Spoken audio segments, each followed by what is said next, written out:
ये इलाका जो है पहले तो मैं रोड के बारे में आपको बता दूं। ये रोड जम्मू से लेकर पुंछ तक जाता है और रास्ते में अखनूर, नौशेरा, राजौरी, बिंबर गली, कृष्ण घाटी से होते हुए पुंछ चला जाता है और पुंछ आखिरी टाउन है जहाँ तक ये पहुँच जाता है। इस पूरे रोड के ऊपर एक स्ट्रेटजिक रोड है ये, और इस पे आर्मी का बहुत ज़्यादा मूवमेंट होता है। सिक्योरिटी फोर्स का, बीएसएफ हो, राष्ट्रीय राइफल्स हो, आर्मी यूनिट से काफ़ी सारे डिप्लॉयड हैं वहाँ पर, और इस रोड का जो है एक्सटेंसिव इस्तेमाल होता है। इस रोड के दाहिने में जब आप जम्मू से पुंछ जाते हैं और जिस इलाके में ये हादसा हुआ है, उस इलाके में जो रोड का दाहिने वाला भाग है वो आम तौर पर उसमें वो एक खाई जैसी है, और क्योंकि साथ में उसमें नौशेरा नाला बहता है, और लेफ़्ट साइड में पहाड़ी इलाका है, जंगल का इलाका है, कहीं कहीं थोड़ा सा प्लेन है, लेकिन 90% जो है पहाड़ी इलाका है और थिक फॉरेस्ट से कवर किया हुआ है।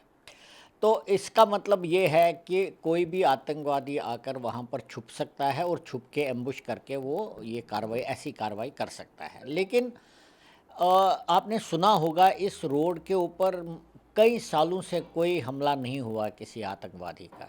अगर हमला हुआ तो गाँव में हुआ है या किसी पोस्ट पर हुआ है, लेकिन कॉन्वॉय के ऊपर हमला नहीं हुआ, क्योंकि कॉन्वॉय तक पहुंचने के लिए उनको कई पहले ही न्यूट्रलाइज हो जाते हैं आतंकवादी। लेकिन ऐसा होता है कि कुछ आतंकवादी इस इलाकों में, जंगलों में छुपे हुए हैं, और जब उनको मौका लगता है तो वो ऐसा अटैक करते हैं। इस बार भी ऐसा ही हुआ है। लेकिन मैं मानता हूँ कि थोड़ी चूक तो हुई है उसमें, क्योंकि कोई भी कॉन्वॉय, पहले तो अकेले गाड़ी जाएगी नहीं, तो ये कॉन्वॉय की व्हीकल थी, मतलब इसमें और भी गाड़ियाँ थी, फौजी गाड़ियाँ मूव कर रही थी। और दूसरी बात यह है कि किसी भी सड़क को, खासकर इस सड़क को जो कि बिल्कुल लाइन ऑफ कंट्रोल से सटी हुई है, बिल्कुल साथ में है वो, तो उस में हमेशा आरोपी लगता है, मतलब रोड ओपनिंग पार्टीज लगती हैं और फिर ही मूवमेंट होती है।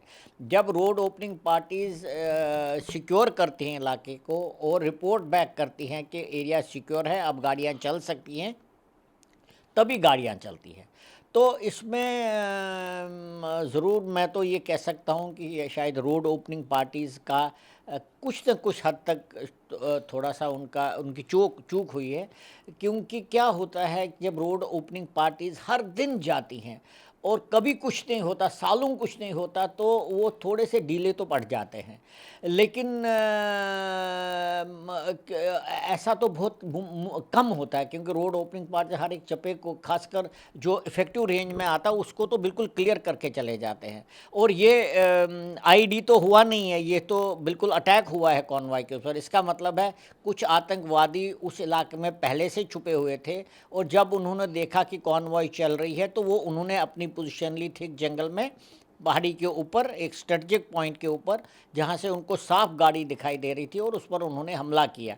और इस हमले में 100% वो अपने डायरेक्ट फायरिंग वेपन, जगह AK हुआ या कोई और ऐसे राइफल्स का इस्तेमाल करते हैं जो भी उनके पास होगा। और ग्रेनेड्स का तो आम तौर पर इस्तेमाल होता है, क्योंकि ग्रेनेड से कैजुअलिटी ज़्यादा हो जाती है, और अगर वो गाड़ी के ऊपर पड़ा ग्रेनेड, और वहाँ गाड़ी में तो इन्फ्लेमेबल मटेरियल बहुत सारा होता है, पेट्रोल ही होता है इतना सारा, तो वो आग कैच करता है। और इस बार ऐसा ही हुआ है। जनरली ग्रेनेड फट जाता तो कहीं, क्योंकि गाड़ी चल रही होती हो, ग्रेनेड दूर से आता, वो गाड़ी की मूवमेंट से इधर उधर चला जाता है, तो रास्ते में फटता तो उसका डैमेज इतना नहीं होता, क्योंकि गाड़ी के अंदर लोग होते हैं।